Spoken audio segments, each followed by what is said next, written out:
JBB's Final Thoughts, Episode 22, This Ain't Goodbye, Edward Creagan Charles McConnell, 1958 to 2015.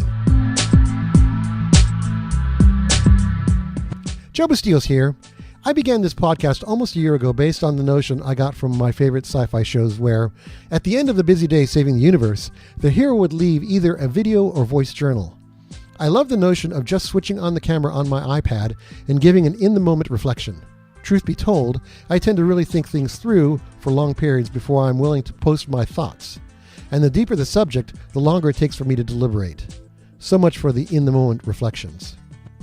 And then there are those things that will probably take me the rest of my life to grasp. My friendship with Creagan McConnell will probably be one of those things. We became friends in the third grade in 1966. At first because I recognized this blonde kid on my bus was also in my class. Great stories often start with similar unassuming beginnings. Who knew that just saying, "I know you," will result in a friendship that would span the following 49 years? Well, it wasn't a solid 49 years. There were more than a few gaps when we lost touch. But when we reconnected, we'd grab a beer or just pick up where we left off. Cub Scouts, Altar Boys, Boy Scouts, G.I. Joes, football, high school, and discovering girls. We went through it all together. My mom used to say that Creagan was the older brother that I always wanted. I didn't know that I wanted an older brother, especially considering how we continually teased my younger brother. But it was much better to have someone to talk to when going through it all. Even when we managed to like the same girl, somehow it turned into another connection in our friendship, instead of turning into an ugly competition. You stay friends long enough, and things can get a tad complicated. But I guess we were just weird that way. After high school, I went away to university, and Ed changed his name to Creagan and explored his artistic side, taking drawing and design classes at Saddleback College. There was a 10-year gap, but we reconnected after the 10-year reunion. I was going through a divorce, and he took it upon himself to get me out of my apartment for many a happy hour that tended to last long into the early morning. During one of those Rescue Joe sessions, we ended up at a bar in Irvine, and while standing near the dance floor, we noticed that there was a bridal shower happening across the way, and that one of the older participants looked like she was taking it upon herself to pair up the girls for dancing with the single guys scattered around the room. Out of the corner of my eye, I saw that she was heading in our direction, but didn't have time to warn Creagan when I quickly excused myself to the restroom and selfishly escaped the would-be matchmaker. Creagan was matched with a young woman who wasn't even part of the bridal party, but was visiting from Thousand Oaks. It turned out that the young woman, Tammy, recognized me because she had gone to school with both of us in Mission Viejo, but her family moved before graduation. After that random encounter, we hit it off, and I briefly dated Tammy's friend, Diane. Sometime after Creagan's marriage fell apart, Tammy went from being our friend to being his girlfriend. Creagan bought a condo next to Mission Viejo Golf Course, and sometime later began DJing for KSBR, the Saddleback College radio station, where he became much more conversant in blues and jazz. His place became party central, and we killed more brain cells than I cared to admit to. The rest of Orange County or Mission Viejo might have rolled up its streets at sunset, but that's not how things went wherever Creagan happened to be. Those were fun times, but they weren't always great for the relationships we were in. Sorry, Tammy. In 1994, Creagan decided to move to Arizona, initially to help his folks build their home. Alas, the home building project fell through, but Creagan decided to stay in Arizona and made Prescott his home. He really seemed to be at home there, making new friends and continuing his woodwork and art.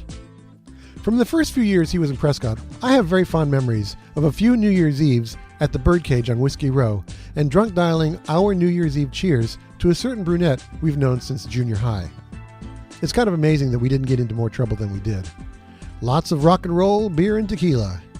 But it wouldn't be entirely honest to not acknowledge that the distance and sometimes inconsistent communication put a strain on the friendship, such is life, when you have two very stubborn people who've known each other their whole lives and don't always see things the same way. But as stubborn as Creagan could be, he was always there when I needed help.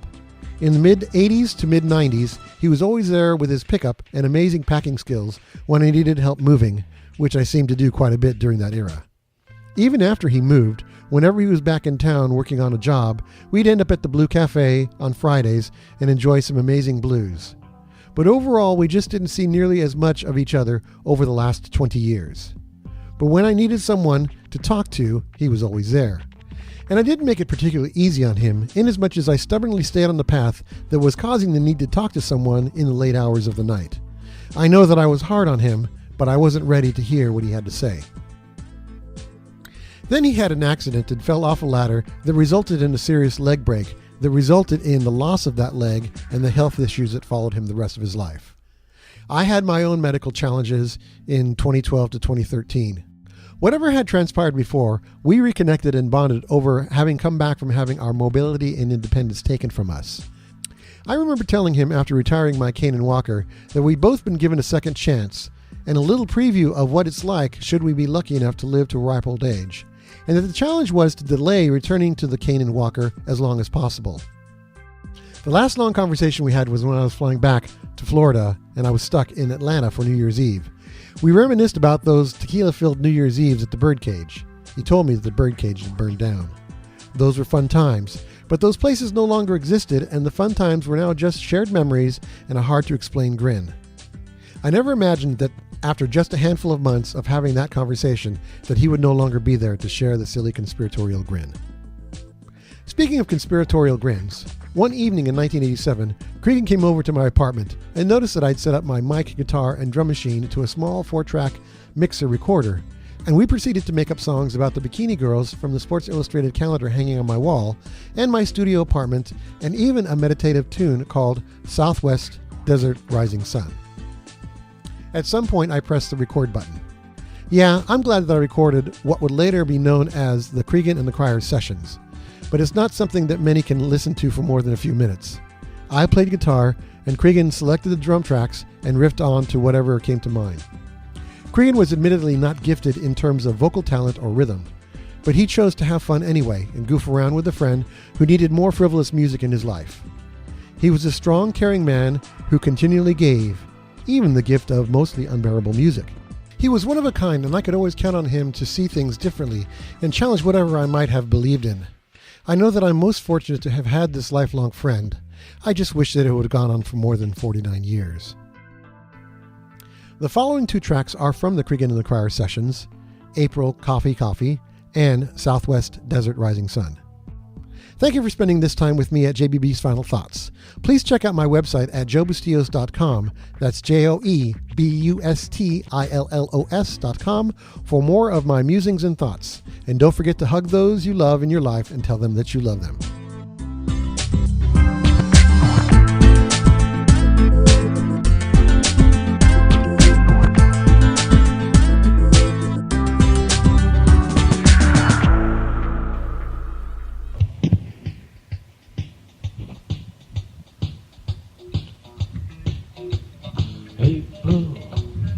April showers, know where the power is going for my buddy's guitar.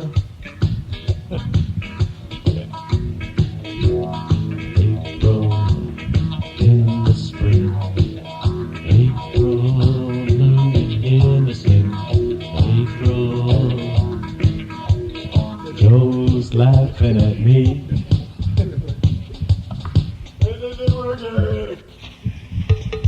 Oh yeah, okay.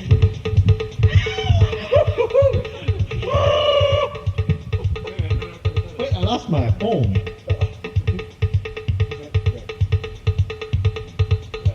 Hey man, no more coffee for the drummer. Hey, Mom, what's happening? Am I supposed to sing about April? Or what should we sing about now? Ha ha ha ha ha.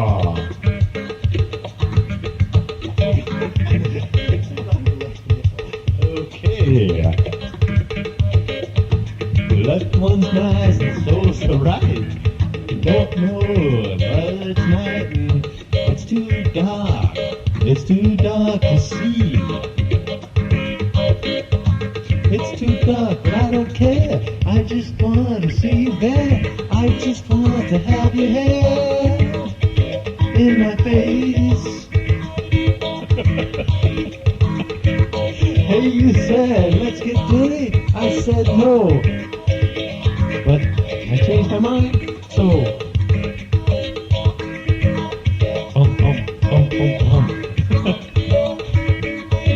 What can we sing about this past? I don't know, cause I won't laugh. My voice is going in the trash. but it was there to start. So let's sing about April. I can't do reggae beat, so what do we do with this sheet?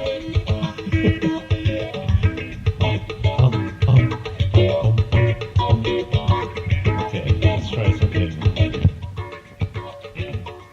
Coffee, coffee, you wake me up. Can we do this? Ready? Coffee, coffee, you wake me up. Coffee, coffee. I get too fast.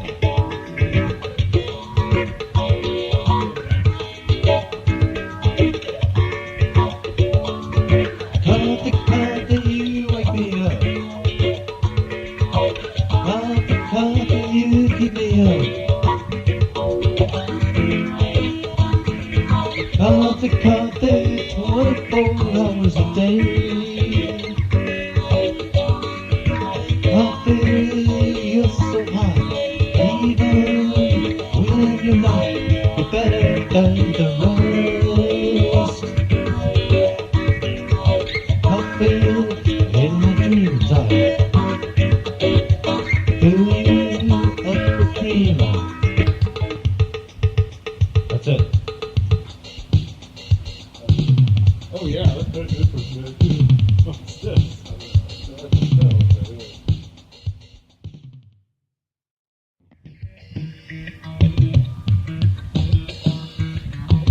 Southwest has a rising sun.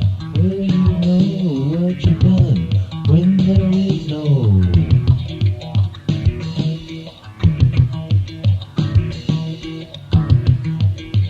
Hot desert sun. Southwest is a rising sun. Will you know what you've done when the day?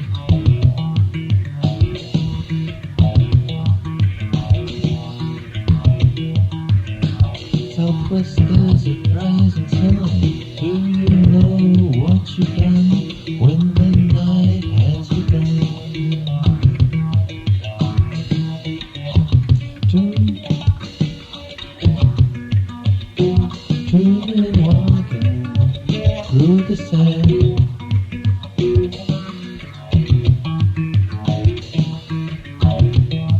Can't last longer. Nerve to stand.